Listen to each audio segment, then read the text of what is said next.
आज हम लोग एपिसोड पढ़ेंगे 45 मेरी राहें तेरे तक है बाय मदीहाशा। वो जब से बंद कमरे के बाहर से सुन आई थी उसके चेहरे पर खौफ तारी हो गया था। ध्यान वो बिल्कुल भी यकीन नहीं कर पा रही थी कि ध्यान ने प्रीति से छुपकर निकाह कर लिया। अब क्या होगा? उसकी आंखें भरी थी। अब ऐसे कैसे हो सकता है? वो मुंह पर हाथ रखते रोना शुरू थी। हुमा को बिल्कुल भी समझ नहीं आ रही थी वो किससे बात करती। पहले मेराज भाई की वजह से हमारे रिश्तों में इतना कुछ हो गया, अभी ध्यान फिर से वही गलती कराए। हुमा पूरी तरह उलझती सोच में पड़ती, साथ ही बर्फ की मानो ठंडी पड़ चुकी थी। इसने कैसे प्रीति से ज़बरदस्ती निकाह कर लिया? वो चैन से बिल्कुल भी नहीं बैठ पा रही थी। अगर ये सच्चाई बाहर आ गई तो मैं क्या करूँगी? ज़ियाद और मेरा रिश्ता फिर से ख़राब हो जाएगा। उसकी आंखें ये ख्याल आते ही एक बार फिर से भीगी थी। मैं इस बार मेरे किसी भी भाई की वजह से अपना रिश्ता ख़राब होने नहीं दूंगी। वो बहुत मुश्किल से ज़ियाद और मेरा रिश्ता खूबसूरत हुआ है। वो तय कर चुकी थी, मगर वो क्या करने वाली थी अभी उसको ये सोचना था। नंदन, तुम तो बहुत उड़ रहे थे कि एक बार, सिर्फ एक बार तुम्हारी मुलाकात इबादत से करवा दो, फिर सब कुछ ठीक हो जाएगा। जो भी तुमने बकवास की थी वैसा कुछ भी नहीं हुआ। ईमन ने आसिफ को खामोश बैठे देख चीखती, साथ ही एक नज़र अपने शौहर को देख गई जो बहुत मज़े से वाइन पीने में मसरूफ़ था। ईमन भाभी, जो काम जल्दबाजी में किए जाते हैं वो काम हमेशा नुकसान ही देते हैं। अगर आप चाहती हैं कि आपकी बेटी हमेशा के लिए आपके पास आ जाए तो आपको सब्र से काम तो लेना ही पड़ेगा। आसिफ उनको आराम से समझाते अपनी जगह से उठते, अबरार के हमरा जाते बैठा। ये आदमी भी किसी काम का नहीं लगता मुझे। ईमन जहर नज़रों से देखती वहाँ से ऊपर की तरफ रवाना हुई। क्या कमी है मुझ में जो तुम ऐसे मुझसे भागती हो? तब मुझ में क्या कमी थी जब आपने देखे बिना ही मुझे इतनी बड़ी सजा दी थी? जैसे ही इबादत के ये अल्फाज ले जाए याद आता है, मुकाबले की बंद आंखें कब से खुली थी। सच्चाई का थप्पड़ पूरे चेहरे पर लाल निशान डाले हुए था, माथे पर लात दांत बल पड़े हुए थे। क्या वो इस माजी की वजह से मुझसे ऐसे भागती है? दिमाग पूरी तरह उसकी बोली गई बात में उलझा हुआ था। वो बिल्कुल भी फैसला नहीं कर पा रहा था कि उसको ये अल्फाज बर्दाश्त करने हैं या उसका जवाब इबादत के मुँह पर मारना है। तुम्हें क्या लगता है तलाक तुम्हारी इबादत को पसंद ना करने पर हुई थी? तभी महराज को इबादत की मां के जहरलूद अल्फाज याद आते। वो किसी और को पसंद करती थी, इसलिए आसानी से तलाक करवा दिया गया।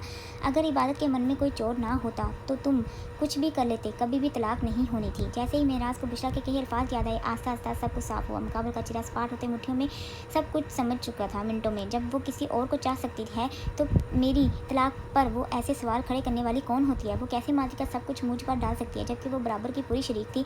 महराज का पारा चढ़ा था, बस नहीं चला था कि अभी इबादत सामने होती और वो उसको सवालों के कटोरे में खड़ा कर देता। वो पूरे गुस्से से निकला था, क्यों ना कि अब उसको हर हाल में इबादत से सवाल करने और उसको जवाब देने थे। रूह, आपने आनी को बताया नहीं। मेरी रूह वहाँ किसके साथ होती थी? आनी, वहाँ भी मेरा एक रूम था। मामा तो अपने हस्बैंड के साथ होती थी, मुझे वहाँ की मेड आंटी ही देखती थी। मैं अपने रूम में अकेली सोती थी। जब मुझे डर लगता था तब मेड आंटी पास आ जाती थी। रूह बेड पर उछलते उछलते ही बोली, चलो आनी और रूह एक साथ सोएंगे। इबादत रूह के कपड़ों को तह लगाते अलमारी में रखते मुस्कुराते उस तक आई थी। पापा नहीं आए? रूह बेड पर गिरते साथ ही मासूमी से सवाल पूछ गई। पापा को काम होगा इसलिए वो लेट हो रहे हैं। इबादत कंबल खोते रूह के साथ ही बिस्तर में घुसी थी। आनी, मुझे आपके और पापा के साथ एक ही बेड पर सोना है, जैसे सभी सोते हैं। वो इबादत के बालों को कैंची में जकड़ते देख शरारत से कैंची निकालते हल्के से मुस्कुराते। अभी इबादत के रेशमी बाल बिखरे थे। इबादत ने ससी से निगाह डालते बालों को एक साइड पर गिराया था। अच्छा, तो रूही आनी के साथ अकेले सोना नहीं चाहती? इबादत उसको खुद में बीनते साथ ही प्यार से पूछ गई। पापा, इससे पहले रूह इबादत को जवाब देती रूह मेराज को रूम में दाखिल होते देख चहक कर उठी थी।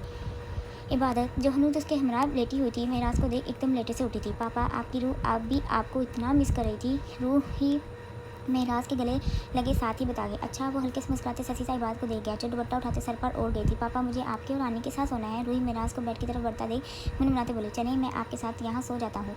उसको गुस्सा करता देख प्यार से बोला, नहीं, मुझे आपके रूम में सोना है। वो फिर से मुनमुनाई थी। पापा के रूम में बेटा आपको अच्छे से नींद नहीं आएगी, पापा को बहुत से काम करने हैं। महराज उसको वापस से बेड पर डालते साथ ही ससी से कंबल खुद पर दुरुस्त करते लेटा था। इबादत जो बैठ चुकी थी ससी से निगाह महराज पर डालते खामोशी से रूह को देखना शुरू की। इबादत, खाना गर्म करते रूम में ले जाओ, मैं रूह को देखता हूँ। महराज रूह को खुद से लगाए प्यार से उसके बालों को सिलाती बात से बोला, जो खामोशी से रूह को तके जा रही थी। जैसे ही महराज ने हुक्म दिया, बात ने पलके उठाते मुकाबा का चेहरा देखा था। दोनों की पल भर के लिए निगाहें मिली थी। बात को जाने क्यों उसकी निगाहों से अजीब सा महसूस हुआ था। वो खामोशी से उठते रूम से गई थी। महराज थोड़ी देर तक प्यार से रूह के बालों में हाथ फेरता रहा। वो नींद के बाद में पूरी तरह खो सी चुकी थी। आस्था से उसको खुद से लगा, मैं आपके साथ यहाँ सो जाता हूँ। वो उसको जिद करता देख प्यार से बोला, नहीं, मुझे आपके रूम में सोना है। वो फिर से मनमनाई थी। पापा के रूम में बेटा आपको अच्छे से नींद नहीं आएगी, पापा को बहुत से काम करने हैं। महराज उसको वापस से बेड पर डालते साथ ही ससी सा कंबल खुद पर दुरुस्त करते लेटा। इबादत जो बैठ चुकी थी ससी से निगाह में महराज पर डालते खामोशी से रूह को देखना शुरू हुई। इबादत, खाना गर्म करते रूम में ले जाओ, मैं रूह को देखता हूँ। महराज रूह को खुद से लगाए प्यार से उसके बालों को सहलाते बात से बोला, जो खामोशी से रूह को तके जा रही थी। जैसे ही महराज ने हुक्म दिया, बाद ने पलके उठाते मुकाबले का चेहरा देखा था। दोनों की पल भर के लिए निगाहें मिली थी। बात को जाने की उसकी निगाहों से अजीब सा महसूस हुआ। वो खामोशी से उठते रूम से गई थी। महराज थोड़ी देर तक प्यार से रूह के बालों में हाथ फेरता रहा। वो नींद की वादी में पूरी तरह खो सी चुकी थी। आस्था से उसको खुद से अलग करते कंबल दुरुस्त करते लाइट बंद करते रूम से बाहर निकला। खाना रूम में टेबल पर लगा दिया है। अभी महराज रूह के रूम से निकला था कि इबादत उसी तरफ आते साथ ही धीमे से बोलती रूह के रूम में जाने के लिए आगे बढ़ी। रूह सो चुकी है। इससे पहले इबादत आगे बढ़ते रूम का डोर खोलती, महराज उसका सख्ती से हाथ पकड़ते रूह रो गया। इबादत पड़ रही थी जबकि उसके सख्ती से पकड़े हाथ को देखा। देखा। इससे पहले इबादत कुछ बोलती मुकाबल वैसे ही उसका सख्ती से हाथ पकड़े उसको साथ खींचते अपने रूम की तरफ बढ़ा। इबादत जितना हैरान होती कम था। मेरे कपड़े निकाल दो, एकदम से उसको आज़ाद करते हुक्म करते वो खुद की शर्ट के बटन खोलना शुरू हुआ। इबादत उसकी हरकत पर जब्त करते गुस्से से कब्र की तरफ बढ़ी थी। ये अभी वो शर्ट लेते पलटी थी कि मुकाबल को खुद के नज़दीक देख पल भर के लिए डरी। इबादत के हाथ से शर्ट गिरते गिरते बचा था। वो चट्टान सीना लिए उसके बेहद करीब हुआ था। इबादत ने नज़रों को इधर उधर घुमाते मुकाबल की आंखों में देखा था। वो उसको नर्वस होते देख शर्ट पकड़ते वहीं उसके सामने खड़े पहनना शुरू हुआ। इबादत वहाँ से हटना चाहती थी मगर वो चाहकर भी मुकाबल को पीछे करते जा नहीं सकती थी। क्या हुआ? मेरी मौजूदगी से इतनी नफरत है कि चंद मिनट बर्दाश्त ही नहीं कर पा रही। वो शर्ट पहनते साथ ही लगे तने तन कर सवाल पूछते उसको चुका गया। वैसे बहुत से सवाल है मेरे जहन में। वो उसको हैरान होता देख चलते टेबल की तरफ गया था। इबादत उसको जाते देख माथे पर शिकन डाले बालों का जोड़ा बना गई और जाते ही बैठते खाना खाना शुरू किया। वैसे मैं ज़्यादा किसी की तारीफ करता नहीं हूँ, लेकिन तुम खोले बालों में काफ़ी अच्छी लग रही थी। कभी कभी खुद की इन जुल्फ़ों को ज़ात छोड़ लिया करो। वो मुंह में नवाला डालते तरीफी जुमले अदा कर गया था। इबादत उसके अचानक से ऐसे बेमतलब का बोलने पर हैरान होती उलझी थी। सुनो, इससे पहले बात उसको इग्नोर करते वहाँ से वॉकआउट करती वो स्पार्ट होते चबाते उसको अपनी तरफ मतवज्जो करा गया। मैंने कहा कि तुम यहाँ से जाओ। वो एकदम से खाना छोड़ उठा था। आंखों में थोड़ी देर पहले वाली नरमी ने गुस्से की जगह ली थी। इबादत उसको अचानक से जंगी मूड में गुस्से देख शौक हुई। यहाँ आवाज़ आओ और खामोशी से बैठो। वो दो टोक बोलते ही वापस से खाने की तरफ मतवज्जो हुआ था। लगता है दिमाग के साथ कोई मसला हो गया है। इबादत उसको ऐसे बढ़ते देख दिल में बड़वाते ड्रेसिंग टेबल की तरफ गई। मिराज ने खाना खाते सच्ची बात को देखा था। उसके दिल में सवालों को लेकर बड़ी उलझन चल रही थी।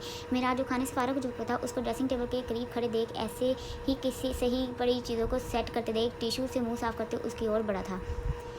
मुझे देखने से मेरे करीब बैठने से तुम इतना ग्रेज क्यों करती हो? अभी बात ने उसका अक्स आईने में देखा ही था कि वो उसको बात से पकड़ते अपनी तरफ मोड़ सार में कैद कर गया। इबादत उसके अचानक से ऐसे करीब होने पर बुड़खड़ाई जबकि साथ ही बिना कुछ बोले मजम्मत करना शुरू की।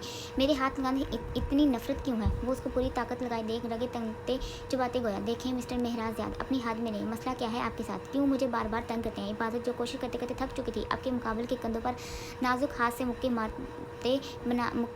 बनाते माना शुरू हुई। यही सवाल मेरा भी है, आखिर तुम्हें किस बात की इतनी अकड़ है? तुम खुद को क्या समझती हो? क्या तुम इस दुनिया की आखिरी खूबसूरत लड़की हो जिसको पाने के लिए मैं तड़प रहा हूँ? और ये अभी तुमने मुझे किस नाम से पुकारा? वो स्पार्ट चेहरा लिए उसके मजीद करीब हुआ।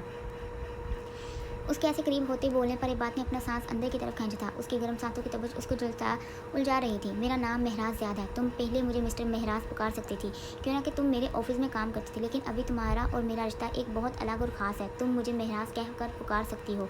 आज तो गलती से ये अल्फाज इस्तेमाल किए, फिर कभी मेरा जब भी जिस भी नाम से पुकारने को दिल किया मैं उसी नाम से पुकारूंगी। आप कौन होते हैं मुझे बताने वाले? मेरी मर्जी, मैं मिस्टर लगाऊं या क्या हुआ? खामोश क्यों हो गई? मेरा जो इस पल बहकना नहीं चाहता था उसके लबों को हिलते देख जैसे उनमें खोना शुरू था और यही देखना चाहते हुए भी इबादत की ज़ुबान को ब्रेक लगा था। दूर हटे। वो खुद की सांसों की तपिश मुकाबले पर छोड़ मुश्किल से कह दो लफ्ज़ बोल पाई थी, जबकि मेराज उसके मुलायम होठों को ऐसे हिलते देख दोनों के दरमियान चंद इंच का फासला भी समेट गया। इबादत जो बिल्कुल भी नहीं चाहती थी वो उसकी इजाज़त मिले बिना ही उसको खुद के सार में दबोचे उसकी सांसों के तार ऊपर नीचे मचलने पर मजबूर कर गया। इबादत जिसकी सांस बंद होना शुरू हो चुकी थी खुद पर बसते सितम को देख वो जोर लगाए मुकाबले के चटाल सीने पर मुक्के बरसाना शुरू थी। मिराज इस बार यह लम्हा खोना नहीं चाहता था, मगर उसकी हालत को गैर होते देख वो दिल पर काबू पाते उसकी सांसों को रिहाई बख्श गया। जैसे ही मुकाबले ने उसके लोगों को आज़ाद किया था वो बेजान होती मुकाबले के सीने से लगते गहरे गहरे सांस बनने लगी। महराज जिसने नूर उसको अपने सार में बेंच रखा था उसको खुद से लगते देख तेजी होती सांसों को उसकी खुशबू में बढ़ते मजबूती से उसको खुद से लगाया। इबादत जो पूरी इसके रहमो करम पर थी तेज सांस भरते मुकाबले के सीने पर गर्म तपिश के साए छोड़ गई। वो भूल गई थी कि वो अभी भी महराज के सार में वो खुद की हालत पर ये गिनने वाले सितम से पूरी तरह धड़क उठी थी। वो मिराज के सामने जैसे टंडी पड़ी थी। जैसे ही उसकी हालत बेहतर हुई वो बेगी निगाहें उठाते मुकाबले के सीने में छुपाई खुद को चेहरे पर साख्त हुई। वो फ़ौरन से मुकाबले से दूर होने की कोशिश कर गई। इससे पहले वो धक्का देती मिराज ने उसके दोनों हाथों को पीछे दीवार से लगाया था, क्योंकि एक बार फिर वो एक बेबसी की किताब बनी थी जिसमें सामने खड़े वजूद से लड़ने की बिल्कुल भी ताकत नहीं थी। इरादा क्या है तुम्हारा? और वो मायनी खेस होता उसकी गिरती पलकों को देख शराब से बोलते साथ ही उसके लाल होठों को जो उसकी ज़बरदस्ती की वजह से हुए थे देख गया, जहाँ पर वो अपनी ज़बरदस्ती की मोहर लगा गया था। इबादत उसके अल्फाज सुन पूरी तरह साख्त हुई थी, जबकि नज़रें खुद ब खुद झुकती चली गई। महराज को इस पल बेहद इबादत पर प्यार उठा था। वो भूल गया था पल भर के लिए कि वो किस आग में जल रहा था। तुम्हारा ऐसे निगाहें झुकाना दिल में एक खुशलिवा एहसास पैदा कर रहा है, वो गंभीर लहजे में कहते बोलते साथ ही मायने खेत नजरों से उसके झुके चेहरे को आंखों में कैद सा कर गया।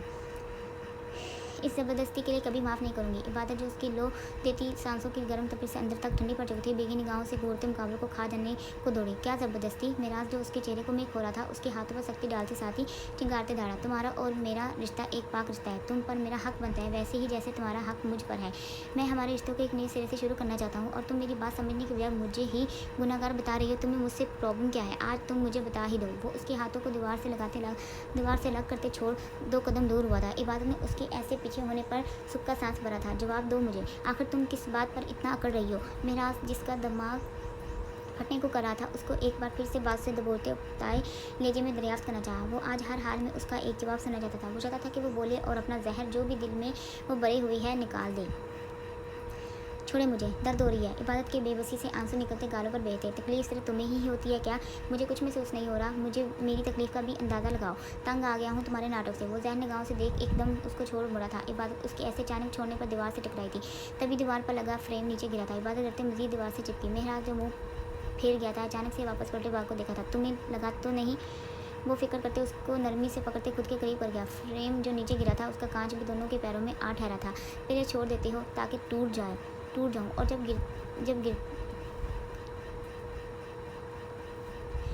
मैं गिरने में खुद से उठ जाती हूँ, सामने खड़े हो जाती हो। इबादत उसके हाथ को झटकते स्पाट बोलते बेदर्दी से आंसुओं को गालों से रगड़ते बेड की तरफ बढ़ी।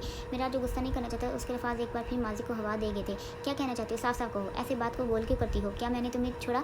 मेरी आंखों में देख कर बोलो। मेरा जो पूरी तरह तैश में आ चुका था, गुस्से से लगे तनते उसकी तरफ लगते बेदर्दी से झंझोड़ते बालों से दबोच सामने कर गया। इबादत जो बेड पर बैठने वाली थी, उसके अचानक से ऐसे अपनी तरफ खींचने पकड़ने पर दर्द से बड़ी शिद्दत का लम्स महसूस करती तभी, जबकि उसके रेशमी बाल जिनको वो जूड़े की शक्ल में कैद कर गई थी, बेमोह से होते कुछ बार बिखरे। अगर तुम्हें याद नहीं तो मैं याद करवा देता हूँ। हमारी तलाक सिर्फ मेरी वजह से ही नहीं हुई थी। तुम भी मुझसे ज़्यादा चाहती थी। तुम्हें क्या लगा तुम मुझे कुछ पता नहीं? वो दहाड़ते साथ ही उसके बाजू में अपनी उंगलियां बेदर्द से गाड़ गया। इबादत की हल्की सी चीख निकली थी, जिसको किसी भी खाते में नहीं लाया गया था। मैं सब कुछ जानता हूँ, तुम मुझे बेवकूफ़ नहीं बना सकती, समझिए। वो उसकी आंखों से आंसू बहते देख स्पाट बोलते एक जड़ से उसको छोड़ बेड पर फेंक गया। क्या जानते हो? इबादत जिसकी आंखें उसके हर दर्द में हमेशा बहते गवाह थी, मोती की तरह बूंदे गिरते साथ ही बात का अंदर तक बरसा गई। इबादत को मेराज की बातें तकलीफ दे गई थी। वो क्या कहना चाहता था, वो आज सुनना चाहती थी। ऐसा क्या तुम जानते हो जिसकी वजह से तुम इतना अकड़ रहे हो? वो वैसे से वापस से उसके सामने मजबूत बनते खड़ी हुई थी। मेराज जिसकी हार्ट बीट हद से ज़्यादा तेज़ चल रही थी, गहरे गहरे सांस भरते वो हाथों की मुठ्ठियां बनाते गुस्से को जब्त करने की कोशिश कर रहा था। पहली बात, मैं किसी भी बात पर अकड़ नहीं रहा, और रही बात मैं क्या जानता हूँ तो सुनो। मेराज ने एक बार फिर से उसको खुद के करीब किया था। मैं जानता हूँ तुमने मुझसे लैदगी किसी और की मोहब्बत में ली थी। तुम किसी और से मोहब्बत करती थी, जिस वजह से तुमने भी वो तलाक होने दिया। अभी तुम बार बार उस जिक्र को करते मुझ पर इल्ज़ाम नहीं लगा सकती। जब तुम चाहती थी तो फिर तुम मुझे कैसे जेद दे सकती हो? वो उसको वैसे ही झगड़े चबाते पूछ गया। जब किसकी बातें सुन माँ की आंखें भरी थी। वो बेयकीनी से जैसे खुद की किस्मत पर अंदर ही अंदर हंसी थी। खामोश क्यों हो? अब जवाब दो। वो उसकी नज़रें झुकाते देख पल में समझ चुका था वो शर्मिंदा हो चुकी है। आइंदा फिर कभी मुझसे इस बात पर मत उलझना। वो उसको खामोश देख गुस्से से लाल हुआ था कि मतलब साफ था कि उसके दिल में कोई और था। वो गुस्से से उसको छोड़ते वहाँ से गया था। इबादत उसको जाते देख बेआवाज़ रोती बेड पर गिरी थी। माजी में हुआ सब कुछ एक फिल्म की तरह सामने आया था। वो कैसे भूल सकती थी सब कुछ? वो खुद पर जितना हैरान होती कम था। जारी है।